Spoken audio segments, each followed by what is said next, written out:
అందరికీ నమస్కారం. అలరించే కథలకు స్వాగతం. ఈరోజు వినిపించబోయే కథ జీవితం ఎవరికీ పూలపాన్పు కాదు. ఇది వ్రాసిన వారు లతా పాలగుమ్మి గారు. ఇక కథలోకి వెళదామా? అర్ధరాత్రి సమయం. బయట కుండపోతగా వర్షం కురుస్తోంది. అది ఒక పెద్ద డూప్లెక్స్ హౌస్. విశాలమైన లివింగ్ రూమ్, హై సీలింగ్. ఒకవైపు పైకి వెళ్ళడానికి మెట్లు, మరోవైపు ఎల్ షేప్ బ్రౌన్ కలర్ పెద్ద సోఫా, లెదర్ది. ఎటు చూసినా ఖరీదైన వస్తువులే, దగదగలాడుతూ తణుకులాడుతున్న పెద్ద షాండియర్స్, గోడలకి ఖరీదైన తంజావూరు పెయింటింగ్స్. కొత్త వాళ్ళెవరైనా చూస్తే ఆ ఇంట్లో వాళ్ళ టేస్ట్ని మెచ్చుకోకుండా ఉండలేరు. సోఫాలో ఒక ఐమూలగా పెళ్లి కూతురి అలంకరణలో ఒదిగి కూర్చున్న వసుధ ఇవన్నీ పట్టించుకునే పరిస్థితుల్లో లేదు. చీరకుంగులో మొహం దాచుకొని ఈ పెళ్ళికి ఎందుకు ఒప్పుకున్నానా అని పదే పదే తనని తాను నిందించుకుంటూ నిశ్శబ్దంగా ఏడుస్తోంది. ఏడుపుకి ఆమెకు పక్కటెముకలు అదురుతున్నాయి. అతని ప్రవర్తనకి సున్నితమైన ఆమె మనసు ఎంతగానో గాయపడింది. ఆత్మాభిమానం కలిగిన ఆమెకు జరిగిన విషయం తలుచుకుంటేనే సిగ్గుతో ప్రాణం పోతోంది. వద్దన్న పదే పదే అదే విషయం గుర్తుకొస్తోంది. 3 ఏళ్ల కొడుకు ధనుష్ గుర్తుకు వచ్చి ఆమెకు దుఃఖం రెట్టింపయింది. పిచ్చి తండ్రి, తను లేకుండా పడుకోవడానికి ఎంత ఏడ్చి ఉంటాడో. పుట్టాక ఒక్కరోజు కూడా వాణ్ణి వదిలి ఉండలేదు. ఉదయం దండలు మార్చుకుంటుంటే అమ్మ మెడలో దండ వేశాడు అంకుల్, భలే భలే అని చప్పట్లు కొట్టాడు పసివాడు. వాడికేం తెలుసు అమ్మ వేరే బంధంలో బలవంతంగా బంధింపబడుతోంది అని. అమాయకమైన ఆ పసిముఖం కళ్ళ ముందు కదలాడింది. ఎవరికోసమైతే ఈ వివాహానికి తల వంచిందో వాడికే దూరం అవ్వాల్సి వస్తుందనుకోలేదు అనుకుంది బాధగా. మనసుని వ్యధకి లోను చేసే వర్తమానాన్ని అంగీకరించలేని ఆమె మనసు అందమైన గతంలోకి పరుగులు తీసింది. వసుధది మధ్యతరగతి కుటుంబం. తల్లి తండ్రులు తమ్ముడితో ఉన్న దాంట్లోనే ఎంతో సంతోషంతో సంతృప్తిగా గడిచిపోయింది ఆమె బాల్యం. చదువు ఆటపాటలన్నిట్లోనూ ముందుండేవాళ్ళు అక్క తమ్ముళ్ళిద్దరు. తండ్రి ఎంత చెబితే అంత. బంధుమిత్రులందరూ వీళ్ళ కుటుంబాన్ని ఎంతో ఆదర్శంగా చెప్పుకునేవాళ్ళు. తమ్ముడికి అక్క మాటే వేదం. ఇంజనీరింగ్ అయిన వెంటనే మంచి సంబంధం రావడంతో వసుధకి వివాహం జరిపించారు తల్లిదండ్రులు. ఎంతగానో ప్రేమించే భర్త, మంచి మనసున్న అత్తమామలు. సంవత్సరం తిరిగేసరికి చేతిలో పండంటి బిడ్డ. దేనికి లోటు లేని జీవితం. విధికే కన్ను కుట్టిందేమో ఆమె సంతోషం చూసి అన్నట్లుగా ఆఫీస్కని బయలుదేరిన భర్త అకస్మాత్తుగా రోడ్ యాక్సిడెంట్లో చనిపోవడంతో మిన్ను విరిగి మీద పడినట్లయింది వసుధకి. కష్టం అంటే తెలియని ఆమె జీవితంలో కష్టాల కడలి మొదలయ్యింది. భర్తతో గడిపిన 4 ఏళ్ల కాలంలో ఒక జీవితానికి సరిపడా మధురానుభూతులు, అతన్ని గుర్తుగా ఒక బాబు, ఇవి చాలు తన జీవితానికి. వాడి బాగోగులు చూస్తూ గడిపేయొచ్చు జీవితం అని అనుకున్న తరుణంలో ఆమెకు తల్లిదండ్రుల బలవంతం, అక్క మళ్ళీ పెళ్లి చేసుకొని జీవితంలో సెటిల్ అయితే కానీ తన వివాహ ప్రసక్తి లేదని భీష్మించి కూర్చున్న తమ్ముడు, పిల్లాడికి తండ్రి అండ కావాలని అత్తమామల బలవంతం, వీటి పర్యవసానమే ఆ రోజు జరిగిన ఆమె ద్వితీయ వివాహం. వసుధ శశిధర్ల వివాహం అతి కొద్ది మంది ఆత్మీయుల సమక్షంలో రిజిస్టర్ ఆఫీస్లో నిరాడంబరంగా జరిగింది. శశిధర్కి మొదటి వివాహం ద్వారా 2 ఏళ్ల పాప అనన్య. తల్లి లేని పిల్లను ఇంట్లో అందరూ గారాబం చేయడంతో మొండిఘటంలా తయారైంది అనన్య. శశిధర్ వల్ల కూడా కాకపోవడంతో ఆడపిల్లకి తల్లి అవసరం ఎంతైనా ఉంది.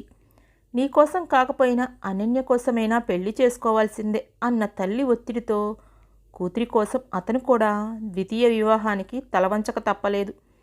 ఇద్దరి మొహాల్లో నిరాసక్తత, అయిష్టత, రకరకాల సందేహాలు. వివాహం నిర్లిప్తంగా ఒక తంతులా ముగిసింది. వసుకుతి తోడుగా 3 నిద్రలకి ఎవరు వెళ్ళాలి అని తర్జన పడుతుంటే రెండో పెళ్ళికి కూడా అన్ని ఫార్మాలిటీస్ దేనికని వసుధ అత్తగారు రాజేశ్రీదేవి కొంచెం విసుగ్గా అనడంతో ఒక్కదాన్ని పంపటం ఇష్టం లేకపోయినా ఆవిడికి భయపడి మిన్నకుండిపోయారు వసుధ తల్లిదండ్రులు.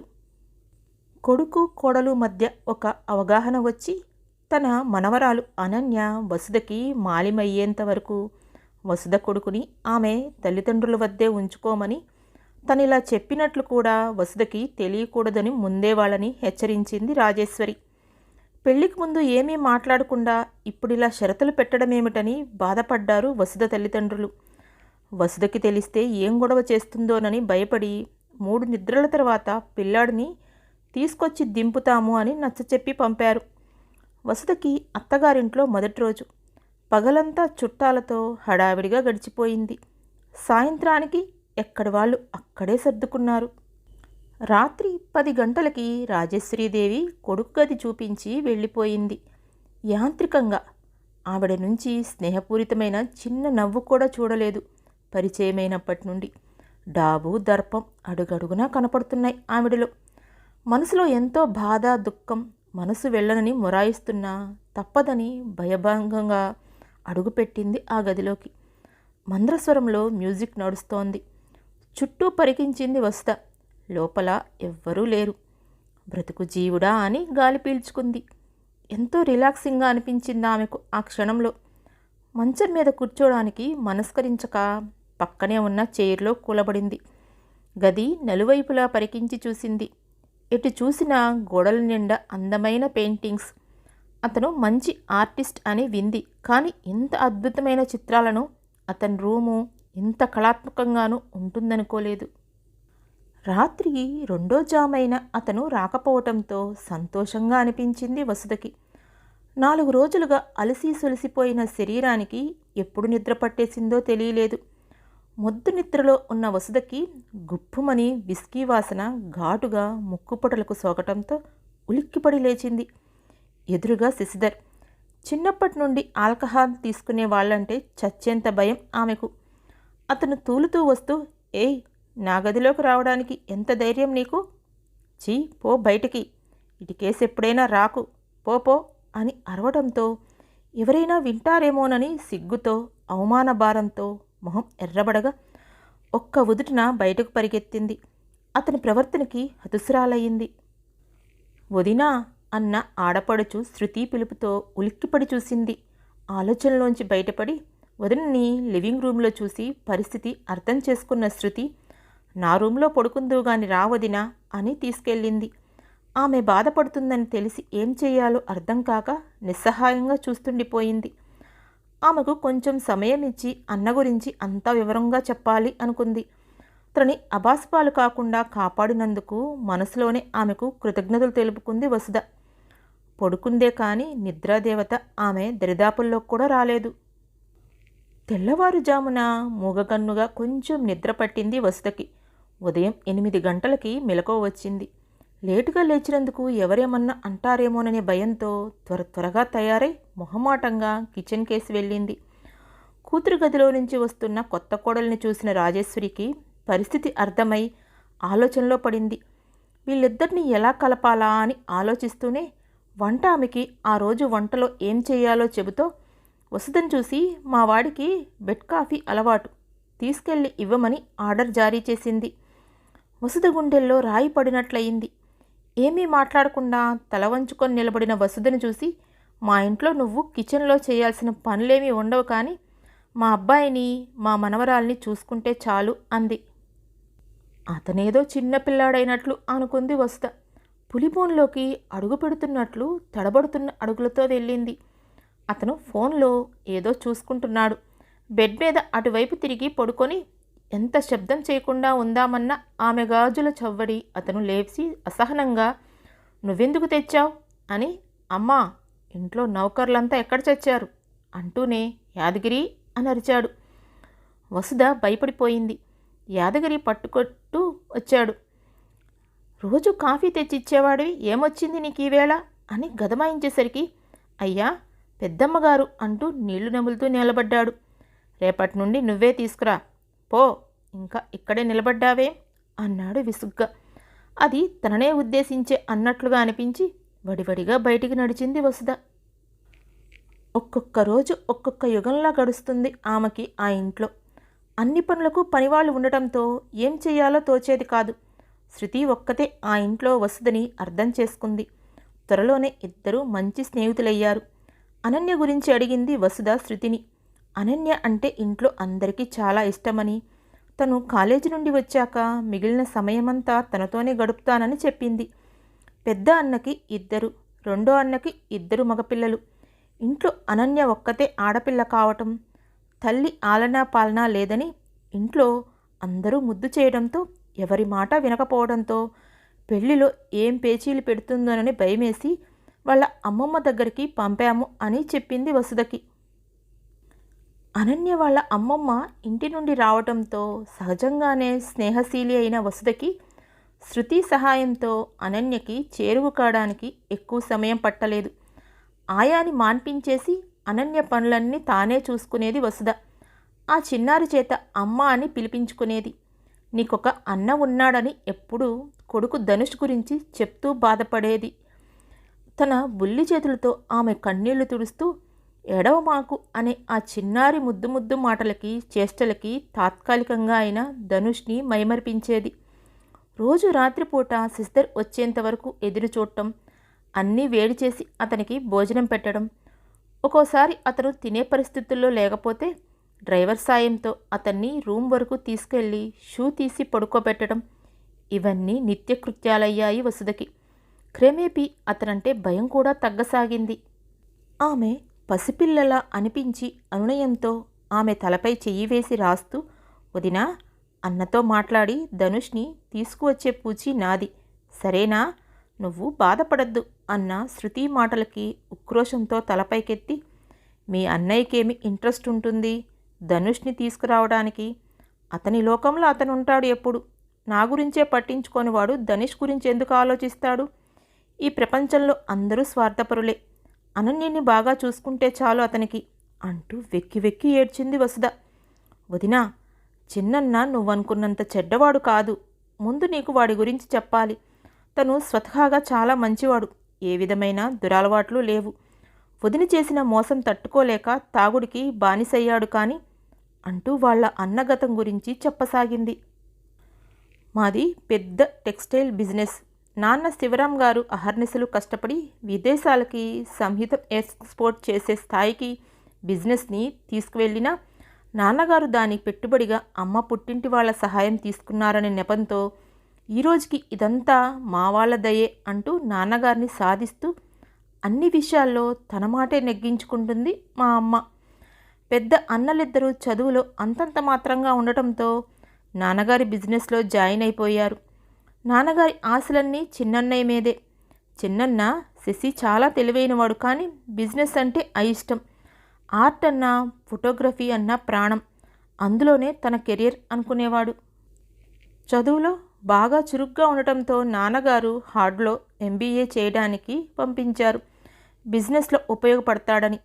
ఎంబీఏ అయిన తర్వాత కూడా డిజిటల్ ఆర్ట్ వైపే మొగ్గు చూపటంతో నాన్నగారికి అన్నకి ఇంట్లో తరచుగా వాగ్వివాదాలు అవుతుండేవి. ఫ్రెండ్ చెల్లెల్ని ఇష్టపడ్డానని, ఆమెను తప్ప ఎవరిని చేసుకోనని చెప్పడంతో ఇంట్లో ఎవరికీ ఇష్టం లేకపోయినా వివాహం జరిపించారు. వదిన చాలా అందంగా ఉండేది.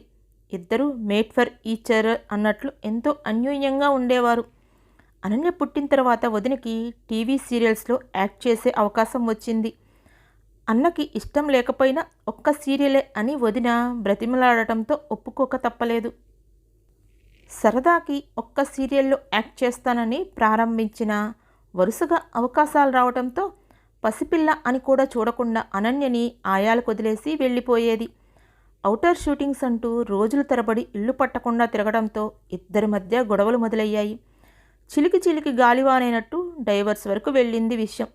అనన్యని తీసుకువెళ్తే తన కెరియర్కి అడ్డు అనుకుందో ఏమో. ఒకరోజు చెప్పా పెట్టకుండా వెళ్ళిపోయింది. ఆమె మీద కోపంతో కసితో ఆమెని మరిచిపోలేక ఆడవాళ్లంటేనే అసహ్యంతో మద్యం మత్తులో ఆరోగ్యం చెడగొట్టుకుంటూ తిరుగుతున్నాడు అన్నయ్య. నాన్నగారు ఊర్లో ఉంటే కొంచెం జంకుతాడు, లేకపోతే షరా మామూలే. అనన్య కోసమే బతుకుతున్నట్లు ఉంటాడు, వేరే ప్రపంచం లేకుండా. తన కోసమే పెళ్లి కూడా ఒప్పుకున్నాడు. కొంచెం ఓపిక పట్టు వదినా, అన్నయ్య తప్పకుండా మారతాడు అంటూ ఓదార్చింది. శృతి మాటలు ఆశాజనకంగా అనిపించి వసుధ మనసు కొంచెం తేలికపడింది. ముఖ్యంగా ధనుష్ని తీసుకువద్దామన్న మాట టానిక్లా పనిచేసింది ఆమెపై.